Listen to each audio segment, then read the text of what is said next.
Uy friend, maniwala ka sa hindi, binigyan ko ng sombrero si paring Michael Jackson. Ay, Michael Jackson pala. Nakita ko na rin si Lady Gaga with her daring outfit. Ops. Teka lang. Saan papunta yung camera mo? Uy!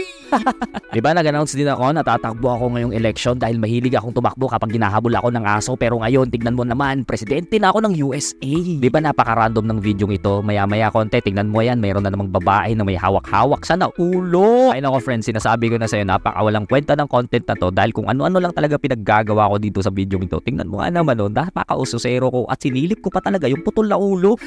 Pero sige na nga, sasabihin ko na sa'yo kung nasaan ako kasi kung sino-sino lang talaga makikita mong mga personality dito sa pinuntahan ko. Dito yan sa Madame Tussauds Wax Museum. Hindi ko alam kung tama ba pagkakapronounce ko, Tussaud ba? Tussauds? Tausod? Sinali ko tong clip na to na nagsasalita ako sa camera kasi initially, ang purpose talaga ng paggawa ko ng content na to ay parang mysterious sana pero parang hindi bagay. Pa-mysterious ka boy! Siyempre, unang sumalubong sa akin yung pinaka-idol ko na si Johnny Depp. Malalim yarn. Sabi nila, binasi nila to sa totoong height din ng tao at tsura niya talaga. So, ganito na pala kaliit si Johnny Depp. For your reference, 6'5 ang height ko ha. O, wag ka nang pumalag, vlog ko to. De, joke lang, baliktarin mo na lang yung 6'5.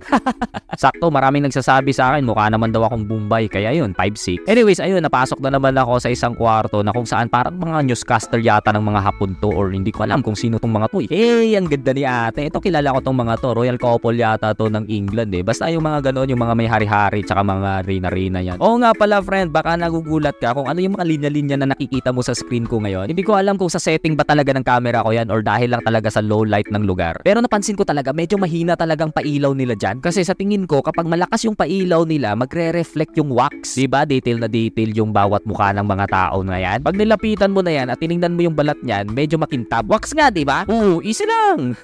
O, kita mo, sabi ko na sa'yo, walang kwentang vlog to eh. Kaaway ko na sarili ko.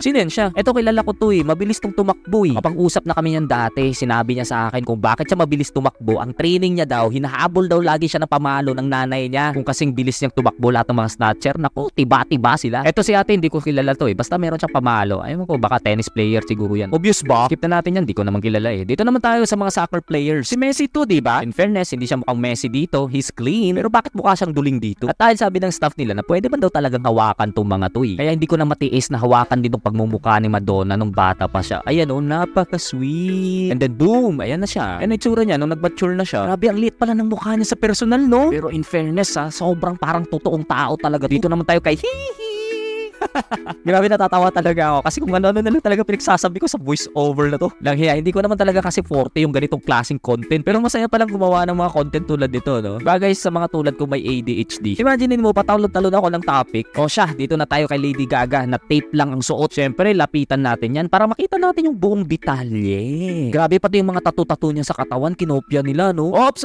Saan na papunta? Oy!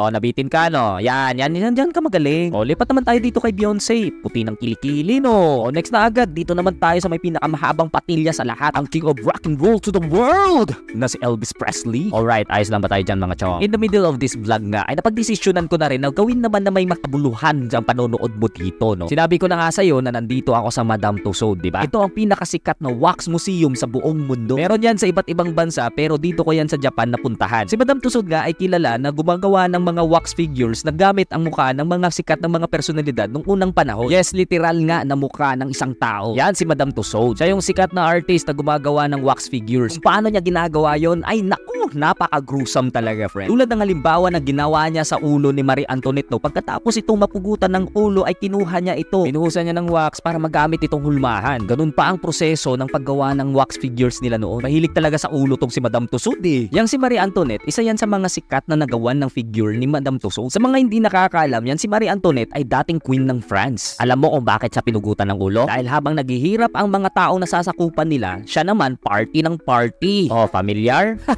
Oh, siya, dito naman tayo sa lolo ko. Actually, friends, sa kanya talaga ako nagmana. At ito naman si Papa. Kasi ko lang sa mga matatalinong tulad namin, matataas yung mga hairlines. Uy!